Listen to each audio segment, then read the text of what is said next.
नमस्कार दोस्तों, आपका स्वागत है अपने YouTube चैनल PFP में। अगर हमें वेल्थ क्रिएट करनी है तो वो लॉन्ग टर्म के लिए हमें स्टॉक्स को होल्ड करना पड़ता है और ऐसे में स्टॉक सिलेक्शन बहुत ही इंपॉर्टेंट हो जाता है। अच्छे स्टॉक को सिलेक्ट करके उसे होल्ड करना बहुत ही ज़रूरी हो जाता है। और फिलहाल ही मोतीलाल ओसवाल ने 25 सालों के लिए 25 स्टॉक्स बताए हैं और उन्हीं में से किसी एक स्टॉक के बारे में आज हम बात करने वाले हैं। लेकिन उससे पहले अगर आपने चैनल को सब्सक्राइब नहीं किया है तो प्लीज़ सब्सक्राइब कीजिए और साथ ही साथ अगर आप कुछ बेहतर जानना चाहते हैं, कुछ बेहतर सीखना चाहते हैं तो एज अ मेंबर हमें ज्वाइन करने के बारे में सोच सकते हैं।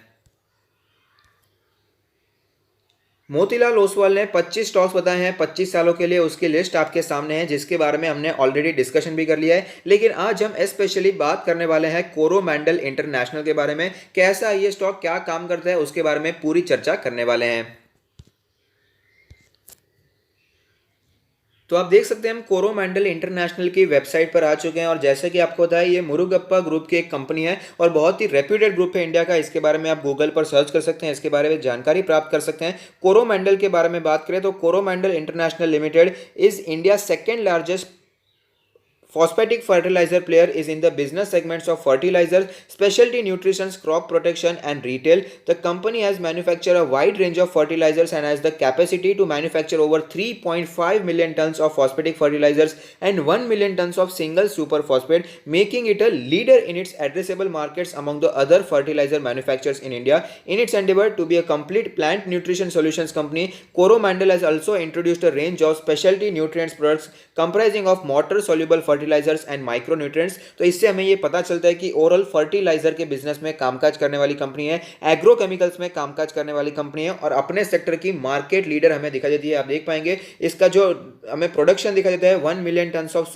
Single super phosphate, 3.5 million tons of phosphatic fertilisers. ये एक मार्केट लीडर, इसकी पोजीशन हमें यहाँ पर क्लियरली दिखाई दे रही है। अगर आप कंपनी के बारे में ज्यादा जानकारी प्राप्त करना चाहते हैं तो मैं आपको एनकरेज करूंगा कि आप भी इसकी वेबसाइट को विजिट कीजिए। तो आप देख सकते हैं कोरोमंडल इंटरनेशनल एक मिड कैप कंपनी है जिसकी मार्केट कैप 23,000 करोड़ के आसपास है। लास्ट ट्रेड प्राइस है 805 रुपीज़, जो कि हमें 1.7% ऊपर दिखाई दिया है। रिटर्न्स के प्रोफाइल के बारे में बात करें तो 1 वीक में फ्लैट रिटर्न्स देखने को मिलते हैं। 1 मंथ के बारे में बात करें तो 2.5% की गिरावट पे स्टॉक अवेलेबल है। 1 ईयर के बारे में बात करें तो 52.86% के पॉजिटिव रिटर्न्स एक साल में स्टॉक ने बनाकर दिए हैं। लॉन्ग टर्म 5 साल के बारे में बात करें तो आप देख पाएंगे 325% के शानदार रिटर्न स्टॉक ने बनाकर दिए हैं। की मैट्रिक्स के बारे में बात करें तो पीई रेशियो 22.04 है, जो कि सेक्टर के पी रेशियो 27 से सस्ते पे अवेलेबल दिखाई देता है, तो ये एक अच्छी बात है। प्राइस टू बुक रेशियो 5.44 है, जबकि सेक्टर का प्राइस टू बुक 2.44 दिखाई दे रहा है। तो यहाँ पर आप देख पाएंगे price to book ratio sector से महंगा दिखाई देता है। डिविडेंड यील्ड के बारे में बात करें तो अच्छी डिविडेंड यील्ड है, 1.49% की डिविडेंड यील्ड दिखाई देती है, जबकि सेक्टर का डिविडेंड 1.12% हमें दिखाई देता है। कंपनी के प्रोफाइल के बारे में हमने ऑलरेडी चर्चा कर ली है। फाइनेंशियल ट्रेंड के बारे में बात करें तो आप देख पाएंगे फाइनेंशियल ट्रेंड लगातार हमें ऊपर जाता हुआ नजर आता है। रेवेन्यू 2017 में 10.08 थाउजेंड करोड़ की थी, जो कि बढ़कर 2020 में 13.17 थाउजेंड करोड़ की हो चुकी है। प्रॉफिट्स के बारे में बात करें तो लगातार बढ़ रहे हैं। 2017 में 0.47 थाउजेंड करोड़ का प्रॉफिट बढ़कर 2020 में डबल से भी ज्यादा हो चुका है और 1.06 थाउजेंड करोड़ का होता हुआ नजर आता है। तो ग्रेजुअली कंपनी में अच्छी ग्रोथ भी हमें यहां पर देखने को मिलती है। फाइनेंशियल स्टेटमेंट्स के बारे में बात करें तो इंडस्ट्री की रेवेन्यू ग्रोथ 7.45% की है, जबकि कोरोमंडल की उससे कम दिखाई दे रही है, 3.01% है। मार्केट शेयर पिछले 5 सालों में 12.09 से गिरकर 9.79 हो चुका है। इंडस्ट्री की नेट इनकम 20% है, जबकि कोरोमंडल की 21.53% दिखाई देती है। अगर कंपनी के अलग अलग फाइनेंशियल ईयर के परफॉर्मेंस को कंपेयर करें ग्रोथ व्यू पर तो आप देख पाएंगे ओवरऑल काफी अच्छी परफॉर्मेंस हमें देखने को मिल रही है। ग्रेजुअली कंपनी अच्छी तरीके से हमें ग्रो करती हुई नजर आती है। कंपनी के शेयर होल्डिंग पैटर्न के बारे में बात करें तो टोटल प्रमोटर होल्डिंग है 59.6%, जो कि आप देख पाएंगे काफी समय से प्रमोटर होल्डिंग हमें कम होती हुई नजर आ रही है। और प्लेज प्रमोटर होल्डिंग के बारे में बात करें तो थोड़ी सी प्लेज प्रमोटर होल्डिंग की भी समस्या दिखाई दे रही है, 0.01%। ज्यादा कोई बड़ी समस्या नहीं है, लेकिन आपको एज ए इन्वेस्टर पता होना चाहिए। एफआईआईज ने 4.26% का इन्वेस्टमेंट किया है, जो कि ग्रेजुअली हमें बढ़ता हुआ नजर आया है। टोटल डीआईएज ने भी अपने इन्वेस्टमेंट को बढ़ाकर 26.5% कर दिया है। अदर्स के बारे में बात करें यानी हमारे आप जैसे रिटेल निवेशक के बारे में तो 9.65% का इन्वेस्टमेंट हमें दिखाई देता है। फंडामेंटल एनालिसिस में आगे बढ़ते हुए कुछ रेशियोज, कुछ परसेंटेज को जानना बहुत ही जरूरी होता है। ऑपरेटिंग मार्जिन का परसेंटेज है 12.27, जो कि हमें पिछले साल से इंप्रूव होता हुआ नजर आता है, अच्छी बात है। नेट प्रॉफिट मार्जिन है 5.44%, जो कि बढ़कर 8.1% हो चुका है, तो ये भी बहुत ही अच्छी बात है। नेट प्रॉफिट मार्जिन बढ़ना बहुत ही जरूरी है। वैसे भी जो फर्टिलाइजर वाला बिजनेस है वहां पर ज्यादा नेट प्रॉफिट मार्जिन हमें दिखाई नहीं देता है। अब इसके इस फील्ड में सबसे बड़ी कंपनी यूपीएल का चेक कर सकते हैं, वहां पर भी नेट प्रॉफिट मार्जिन इतना अट्रैक्टिव आपको दिखाई नहीं देगा। इस हिसाब से अपने फील्ड में बहुत ही अच्छा एनएफएम हमें दिखाई देता है। रिटर्न रेशियोज के बारे में बात करें तो आरओई बढ़कर 21.45 से बढ़कर 24.66 हो चुका है। आरओसीई के बारे में बात करें तो वो कम हो चुका है, 39 से गिरकर 34 के आसपास होता हुआ नजर आता है। रिटर्न ऑन एसेट्स हालांकि बढ़ चुके हैं, 6.81 से बढ़कर 10.49 होते हुए नजर आते हैं। तो ओवरऑल रिटर्न रेशियोज भी काफी अच्छे दिखाई दे रहे हैं। लिक्विडिटी रेशियो के बारे में बात करें तो करंट रेशियो पहले 1.24 था, जो कि थोड़ा सा एक कंसर्न था। अगर 1.5 या 2 होता है तो बिल्कुल भी टेंशन की बात नहीं होती है, और फिलहाल बढ़कर करंट रेशियो 1.45 हो चुका है। तो लिक्विडिटी की भी कोई यहां पर चिंता हमें दिखाई नहीं दे रही है। क्विक रेशियो 0.95 दिखाई देता है।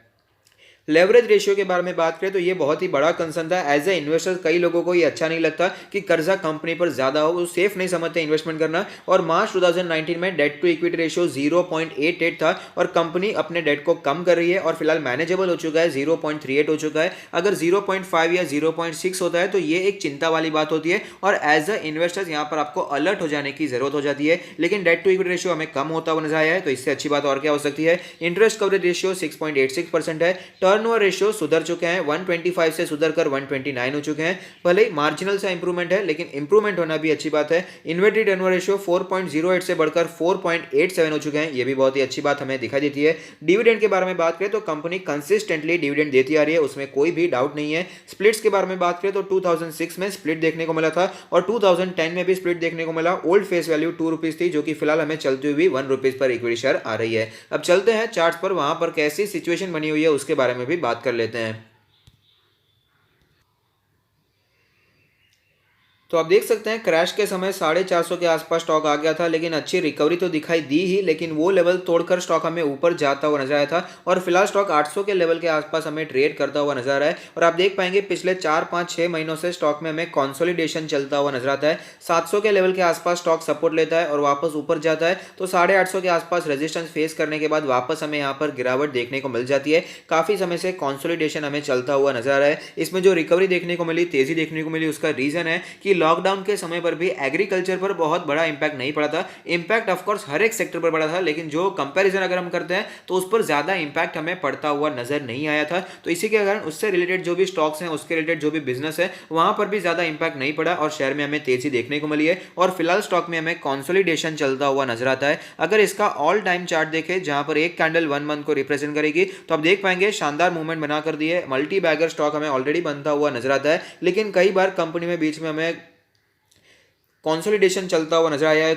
हमें यहाँ पर डिसेंट गिरावट भी देखने को मिली है, अच्छा खासा डीप करेक्शन भी स्टॉक में देखने को मिल जाता है। At last mid cap company है, तो ये सारी चीजें एक्चुअली इसमें नॉर्मल भी होती है। अब देख पाएंगे 2010 से लेकर 2016 में ज्यादा मूवमेंट हमें स्टॉक में देखने को नहीं मिली थी। स्टॉक एक ही रेंज में हमें ट्रेड करता हुआ नजर आता था, उसके बाद अच्छी तेजी दिखाई दी, फिर से करेक्शन भी अच्छा खासा हमें देखने को मिला था, और फिलहाल स्टॉक अपने ऑल टाइम हाई के आसपास ट्रेड करता हुआ नजर आता है। जनरली स्टॉक में जब भी गिरावट देखने को मिली है तो अपना 50 मंथ्स का जो ईएम है वहां पर स्टॉक सपोर्ट लेता है, और वापस हमें तेजी कंटिन्यू रहती हुई नजर आती है। और फिलहाल ये लेवल कैलकुलेट होकर आता है 517 के आसपास का लेवल, और 20 मंथ्स का ईएमआई कैलकुलेट होकर आता है 643 के आसपास का लेवल। तो ऐसे में क्या स्टॉक में निवेश करने के बारे में सोचना चाहिए? क्या मोतीलाल ओसवाल ने जो 25 साल के लिए स्टॉक में इन्वेस्टमेंट करने की राय दी है, तो क्या हमें भी इसमें एज ए इन्वेस्टमेंट के बारे में सोचना चाहिए या नहीं सोचना चाहिए? तो यहां पर मेरा मानना है कि कंपनी अच्छी है, कंपनी रेप्यूटेड ग्रुप से बिलोंग करती है, तो ये भी एक अच्छी बात है। और साथ ही साथ जो सेक्टर में ये कामकाज करती है, वो सेक्टर यहाँ पर इंडिया का सबसे बड़ा सेक्टर हम कह सकते हैं।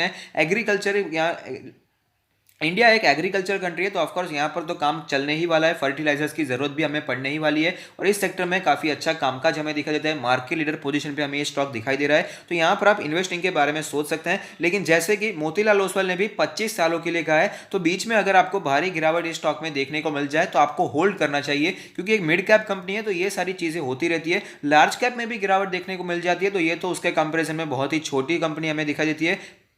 और फिलहाल स्टॉक हमें काफ़ी ऊपर भी दिखाई दे रहा है, तो इसमें अगर 10-15%, 20% के आसपास का करेक्शन आ जाए तो उसमें आपको टेंशन नहीं होना चाहिए, तो ही आप यहाँ पर इन्वेस्टिंग के बारे में सोचिए। अगर इसके सपोर्ट लेवल्स के बारे में बात करें, कौन से लेवल पर इसे अपने पोर्टफोलियो में ऐड करना चाहिए, और साथ ही साथ अगर आप अपना पोर्टफोलियो हमसे रिव्यू करवाना चाहते हैं तो उसका लिंक भी हमने डिस्क्रिप्शन बॉक्स में दे दिया है। तो आप देख पाएंगे 700 का लेवल काफ़ी समय से स्ट्रॉन्ग सपोर्ट की तरह दिखाई दे रहा है। 700 से करके 730 का जो जोन है काफ़ी हमें डिमांड वाला जोन दिखाई देता है। जब भी स्टॉक इस लेवल पे आता है वापस बाइंग एमर्ज होती है और स्टॉक हमें ऊपर जाता हुआ नजर आता है। और अगर रेजिस्टेंस के बारे में बात करें तो 830 से करके 850 का स्ट्रॉन्ग रेजिस्टेंस हमें दिखाई दे रहा है। अगर आपको स्टॉक फिर से कहीं पर भी 700 से करके 730 के आसपास नजर आता है तो यहां पर आप इन्वेस्टिंग करना चाहते हैं तो इस लेवल पे इन्वेस्टिंग करने के बारे में सोच सकते हैं। ओवरऑल कंपनी अच्छी है, आप इसे इन्वेस्टिंग के बारे में कंसिडर करने के बारे में सोच सकते हैं, क्योंकि इसमें जो रेड फ्लैग बना हुआ था, इस पर कर्जा जो मुझे बहुत ही ज़्यादा दिखाई दे रहा था, वो कर्जा भी कंपनी ने कम कर दिया। ये भी एक अच्छी बात है। कंपनी अपने आप को ग्रेजुअली ग्रो करती हुई नजर आ रही है, रेप्यूटेड ग्रुप की कंपनी है। और वैल्यूएशन, मिड कैप कंपनी और स्मॉल कैप कंपनी में आप जब भी निवेश करें तो वैल्यूएशन आपको देखना बहुत ही जरूरी हो जाता है। इसका वैल्यूएशन भी कंसर्न दिखाई नहीं दे रहा है। 22 के आसपास का पी रेशियो है, जो कि टोटली रीजनेबल हमें दिखाई देता है। तो इसे आप लॉन्ग टर्म के लिए निवेश करने के बारे में सोच सकते हैं। लेकिन जैसे कि हमने देखा, अगर आपको यहां पर गिरावट देखने को मिल जाए, कंसोलिडेशन कुछ सालों तक चलता हुआ नजर आ जाए, तो वो आपको यहां पर सहन करना होगा। एज ए रिटेल निवेशक कई बार आप इसे सहन नहीं कर सकते, हम इसे सहन नहीं कर सकते। लेकिन आपने अगर 25 साल का सोचा है तो ये कंपनी आपको अच्छा वेल्थ क्रिएट करके दे सकती है। तो अगर आपको ये वीडियो पसंद आता है तो लाइक कीजिए, शेयर कीजिए, कमेंट कीजिए, सब्सक्राइब कीजिए और मुझे मोटिवेट कीजिए। Thank you. Stay happy, happy investing.